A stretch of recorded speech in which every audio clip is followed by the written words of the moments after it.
သမီးလေးကိုခရီးယန်ဘာသာသွင်းတဲ့ကိစ္စနဲ့ပတ်သက်ပြီးသူမကိုပြောဆိုနေတဲ့ခင်မိုဟောင်းကိုဖခင်တာဝန်ကျေလာလို့ပြန်ပြေးလိုက်တဲ့အဆိုတော်ချန်ချန်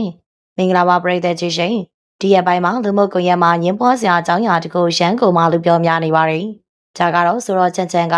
သူ့ရဲ့သမီးလေးမြင့်မိုခင်ကားကိုအင်္ဂလိပ်နိုင်ငံမှာနေ့ချင်းမင်္ဂလာပေးပြီးတော့ခရီးယန်ဘာသာဝင်ဖြစ်တရားဝင်သွတ်သွင်းလိုက်တဲ့ကိစ္စပါပဲ။ချန်ချန်ကဗုဒ္ဓဘာသာဝင်သမီးလေးကိုဒီလိုဘာသာပြောင်းလိုက်တဲ့ပုံမှာပရိသတ်တွေထူးသဖြင့်ဗုဒ္ဓဘာသာဝင်တွေစီကဝေဖန်တဲ့နေအများကြီးထွက်ပေါ်လာခဲ့ပါတယ်။ဒီကိစ္စနဲ့ပတ်သက်ပြီးတော့ကလေးရဲ့ဖခင်ရှင်ခင်မောင်ဖြစ်တဲ့တရုတ်ဆောင်ပုံတိုက်ကလည်းသူ့လုံးဝမကြည့်တဲ့ကြောင်းသမီးတယောက်လုံးကိုဘာသာပြောင်းလာတောင်းဖခင်ဖြစ်တဲ့သူကိုအတိမပေးခဲ့တဲ့အတွက်ချက်ချမ်းကိုပြစ်တင်ပြောဆိုခဲ့တာပရိသတ်တွေအတိပဲပြင်ပါပါ။ဖုန်တိုက်ကသူကသမီးလေးကိုငယ်စဉ်တွေကဘာသာရေးလွတ်လပ်ခွင့်ပေးခဲ့ပေမဲ့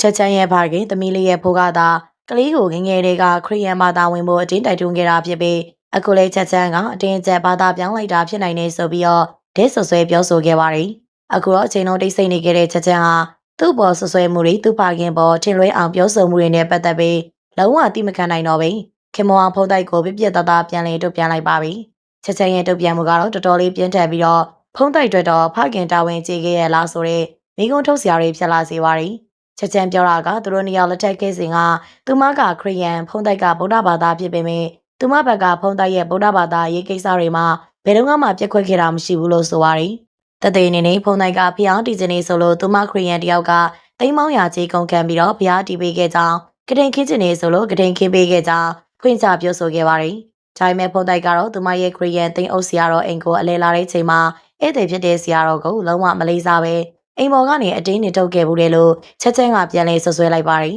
။ဒါပြင်သမီးလေးကိုဘာသာသွင်းတဲ့ကိစ္စနဲ့ပတ်သက်ပြီးဖုံးတိုက်ဟာသမီးလေးနဲ့အမြဲတမ်းဆက်သွယ်ရှိနေတယ်။စကားပြောနေတယ်မဟုတ်လား။အဆက်အသွယ်ရှိနေရတဲ့သားနဲ့သမီးလေးကိုခရီးယန်ဘာသာဝင်တော့မှလားဘာလားဆိုတာကိုအဖေတယောက်အနေနဲ့ဘာလို့စိတ်ဝင်နေစားမမေးပဲလေခုလိုပဲပြီးမှသူ့ကိုပြစ်တင်ဝေဖန်ရတာလေးဆိုပြီးချက်ချင်းကမိကုံထုတ်လိုက်ပါတယ်။အဆိုးဆုံးကတော့သူ့ဖခင်သမီးလေးရဲ့ဖိုးကိုဆွဆွဲတဲ့ကိစ္စပါပဲ။ချက်ချင်းကသူ့ဖေကိုပြစ်တင်တာလုံးဝလက်မခံနိုင်ကြောင်းအဲ့လိုတင်းကျပ်တိုက်တွန်းနေဆိုရင်ဖုံးတိုက်ရဲ့အမေသမီးလေးရဲ့ဖွားဘက်ကရောသမီးလေးကို24ပြည့်စီတင်းကျပ်တင်ပေးခဲ့တာတွေမရှိဘူးလားလို့ပြန်လဲမိကုံးထုတ်ပြီးတော့ပောက်ကွဲခဲ့ပါတယ်။ချက်ချန်ကတော့ညီကုန်းချုပ်အနေနဲ့သမီးလေးခရီးယန်ဘာသာကိုဝင်တာဟာဘသူရဲ့တင်းကျပ်တိုက်တဲမှုမှမပါဘဲနေသမီးလေးရဲ့ကိုယ်ပိုင်ဆန္ဒရသူ့ဘာသာဝင်တာပါလို့ပြတ်သားစွာပြောလိုက်ပါတယ်။ကဲပရိသတ်ကြီးတို့အခုတော့ဇလန်းကနှစ်ဖက်လုံးရဲ့ပြောဆိုချက်တွေနဲ့ပို့ပြီးတော့ရှုပ်ထွေးလာပါပြီ။တစ်ဖက်ကအတိမပေးလို့မကျေနပ်တဲ့ဖခင်တစ်ဖက်ကတိုင်းရကြီးဖျားတီးပေးကြပြီးကို့ဆရာတော်နှင်ခံရတဲ့အထိသိခံရတယ်ဆိုတဲ့မိခင်ဒီဗီဒီယိုကြည့်ရှုနေကြတဲ့ပရိသတ်ကြီးအောင်ဒီကိစ္စမှာချက်ချင်းဘက်ကမှန်တယ်လို့ထင်ပါသလား